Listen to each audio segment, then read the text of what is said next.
તમારા બાપ દાદાએ તમને શેર ઢપાળાએ વાઈને આલેલા હતા. બરાબર છે. તમે શેર ઢપાળા ના વાઈ શકો તો કંઈ નહીં, પણ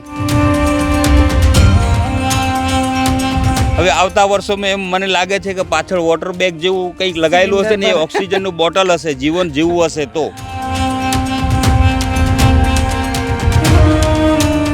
આ સાઈડ ઉપર હું આવું એટલે મારે ડરવું પડે કંઈ સરપંચ કે વૃક્ષ મિત્ર કંઈક મને કીધું ને.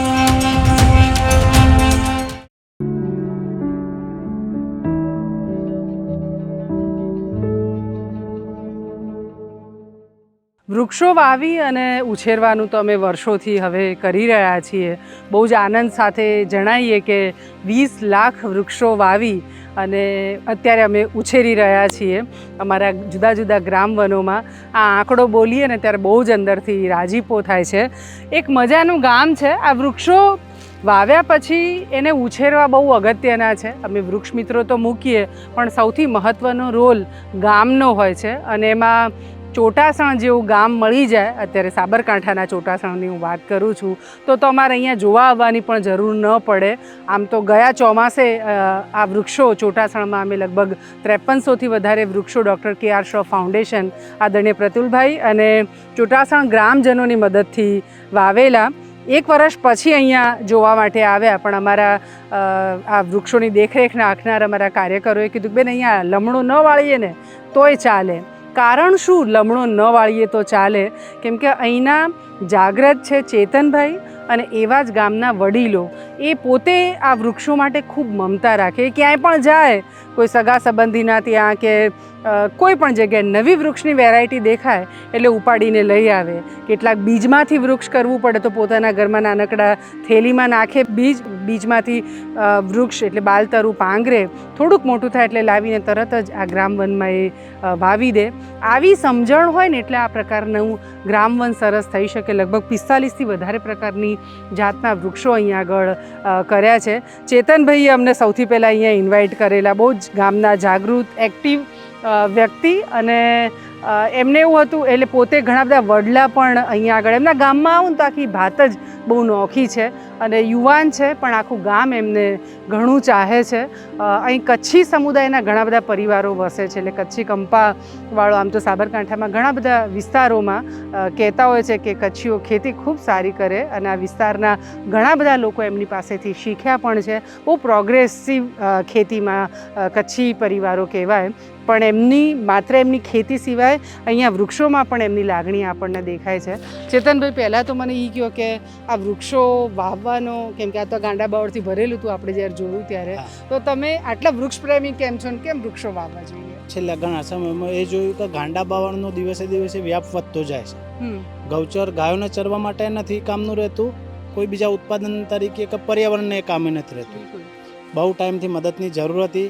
VSMM સંસ્થા, આપ, અમારા તોહિતભાઈ, કે આવા માણસોને એક અમને પ્રેરણા બળ મદદ મળી તો આજે આ જે કંઈ થયું છે.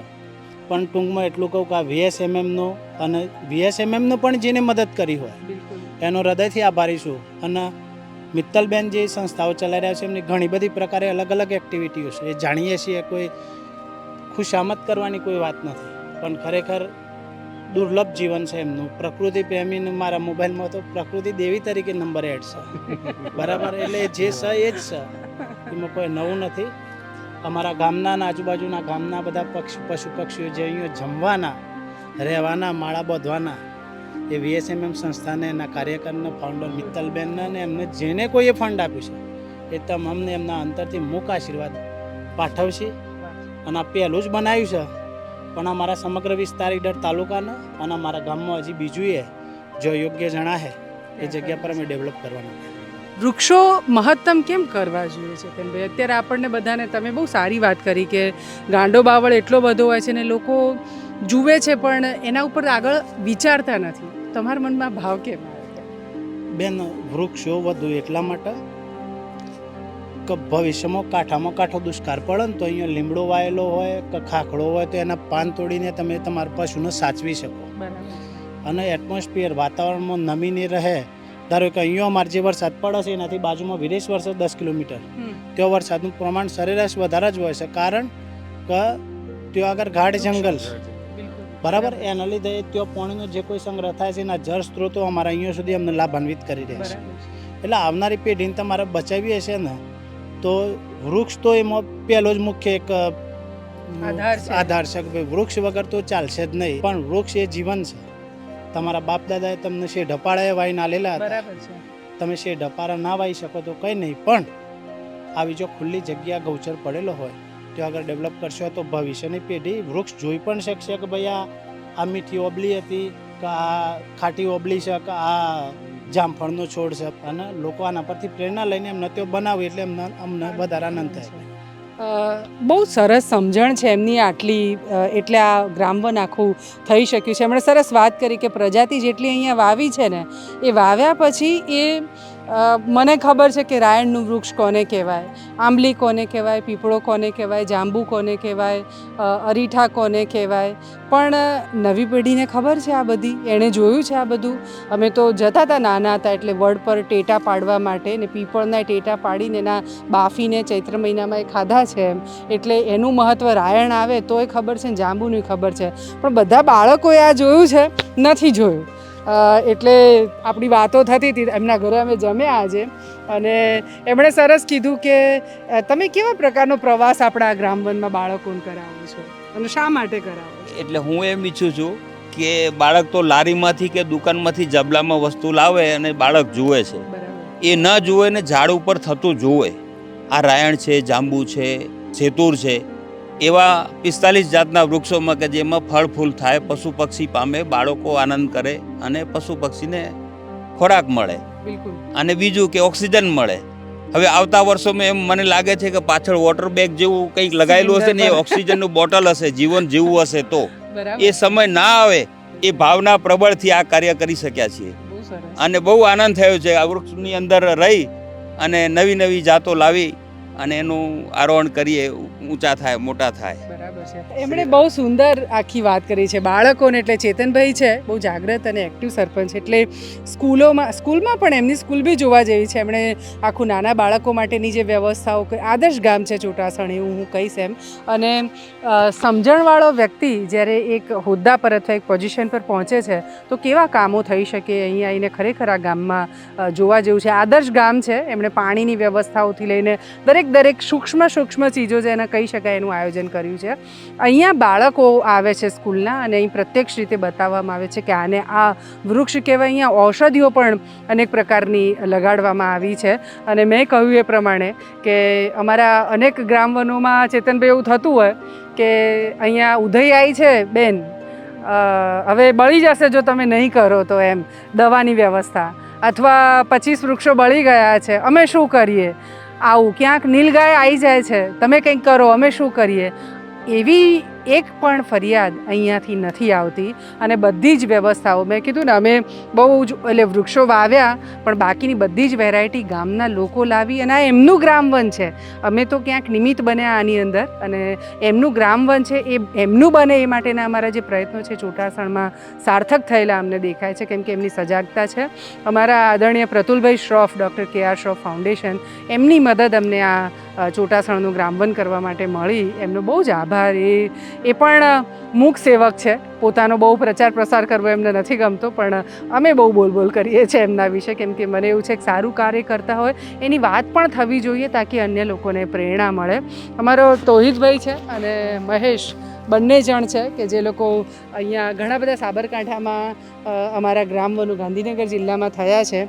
તો અપીલ શું કરવી છે તમને લોકોને, અને કેવા પ્રકારે લોકો તમારી સાથે સહયોગી થાય તો આપણે વધારે કામો કરી શકીએ? જે રીતે ચોટાસણમાં આપણે જે વાત કરી, ગામ ખૂબ એક્ટિવ છે અને જાગૃત છે પાણી અને પર્યાવરણ વિશે. તો દરેક ગામને પણ ચોટાસણ જેવી રીતે શીખવું જોઈએ અને એમની જોડેથી પ્રેરણા લઈ અને એમના ગામોમાં પણ આવા ગ્રામવનો થાય એ માટે જાગૃત થવું પડે. આ સાઈડ ઉપરથી લીધા આજે 1 વર્ષ થયો છે અને સાઈડ ઉપર સરસ મજાના જામફળ લાગી ગયા છે. આ મેં ટોટલ અત્યાર સુધીમાં 250 જેવી વૃક્ષારોપણની સાઇટો કરાઈ. એમાં સૌથી શ્રેષ્ઠ વૃક્ષ મિત્ર અને ગામ લોકો એ આ સાઈડના છે. કશું જ કહેવું પડતું નથી, કોઈ કમ્પ્લેન ના. આપણે કોઈની મતલબ એવું હોય કે હું ઘણી બધી સાઈડો ઉપર જોઉં ને એટલે વૃક્ષ મિત્રો ડરતા હોય કે સાહેબ આયા કંઈક કહેશે. આ સાઈડ ઉપર હું આવું એટલે મારે ડરવું પડે કંઈક સરપંચ કે વૃક્ષ મિત્ર કંઈક મને કીધું ને એટલે આવા જો ગામો હોય ને તો વધારે કામ કરવું તો ગમે. કામ કરવાની મજા આવે. બહુ જ સરસ. પછી એમને કોઈ વારા ઘડીએ ગમે તે કામ હોય ને એક વખત કીધું એટલે પછી બીજી વખત થઈ ગયું. થઈ જ જાય.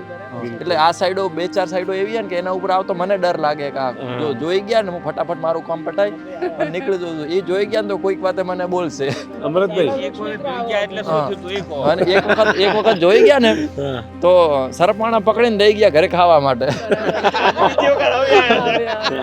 પણ હું એવું ચોક્કસપણે કહીશ કે અમે લોકો છે ને ચેતનભાઈ આ સમજવા જેવી વાત છે ને હું તમને બધાને પણ કહીશ. અમારું કામ માત્ર આ વિડીયો ઉતારવું એવું નથી. અમે ખૂબ કામ કરીએ અને વિડીયો એટલા માટે કરીએ કે બે ફાયદા એમાંથી. એક તો અમારા દાતાઓ જે અમારી પર ભયંકર ભરોસો કરે છે એ જોવા નથી આવતા, તો અમારે એમને એક તો બતાવવું છે. અને બીજું, આ પ્રકારનું કાર્ય જોઈને અનેક લોકો, ગઈકાલે મને દાહોદમાંથી એક ભાઈનો ફોન આવ્યો, બહુ પ્રકૃતિ પ્રેમી, પણ એમણે કીધું કે હું તમારા વિડીયો જોઈને ખૂબ બધું શીખ્યો છું બેન, અને કે હવે મારા શબ્દો બી તમે જે બોલો છો ને એ આવે છે, ને હું લેક્ચર લેવા જાઉં છું ત્યાં હું બધાને ફોર્સ કરું છું કે વૃક્ષો વધારે વાવો. દ્વારકા છે, જામનગર છે, અમરેલી છે, એ બધા વિસ્તારોમાં ક્યાંક ને ક્યાંક આ વિડીયો જોઈને લોકોએ પોતાની મેળે સ્મશાનોમાં અને ગૌચરોમાં વૃક્ષો વાવી અને ઉછેરવાનું શરૂ કર્યું છે. તો આ એના માટે કરીએ છીએ. પણ મૂળ વાત પર આવું તો અમારા જેવા કાર્યકરો રખડે આખો દિવસ, ઘણી વખત તો ભૂખ્યા તરસે. આ પ્લાસ્ટિકની બોટલ મને તો એ ખરીદવી નથી ગમતી હોતી, કેમ કે પર્યાવરણનું કામ કરીને મને એમ થાય કે હું એક પ્લાસ્ટિક કેમ મારાથી આ પૃથ્વી પર આપું એમ. એટલે એ પણ હું તો બોટલો લઈ લઈને ગાડીમાં બેસું એકસાથે કે ઘરેથી નીકળું ત્યારે. પણ ખરા તડકામાં રખડતા હોય, હોટલોનું ખાવું ગમતું ના હોય, ત્યારે પ્રેમથી જેમ તમે કીધું ને કે ચલો ખાવા એમ, અને અમને તો બહુ ભાવથી પૂછતા હોય છે દરેક, પણ આવું પૂછો તો મને એમ છે કે અમારા જેવા કાર્યકરોને ખૂબ રાજીપો થાય. અને તમારા માટે કરીએ છીએ અને આ થાય તો ગમે. આજે અમને બહુ ભાવતું જમણ ચેતનભાઈ અને આપણા કાકા છે એ લોકોએ અમને જમાડ્યું, એટલે આભાર. અને આમ તો ખૂબ પ્રેમ કરે છે લોકો, પૂછતા હોય છે કે બેન તમે અમારા વિસ્તારમાં આવો ત્યારે અમારે ત્યાં જમજો એવું કરીને. પણ આ એક વાત એમ, અને આ પ્રેમ કદાચ લોકોના કામ કરીએ છીએ એટલે જ મળે છે. અમારા વૃક્ષ મિત્ર છે જે બરાબર આજે એ છે ને તમાકુ ખાતા હતા, અને મેં એમને જોયા, મેં એમને કીધું કે આ તમે અમને આપી ના શકો, તો આજે તમે કીધું છે કે મેં મૂક્યું.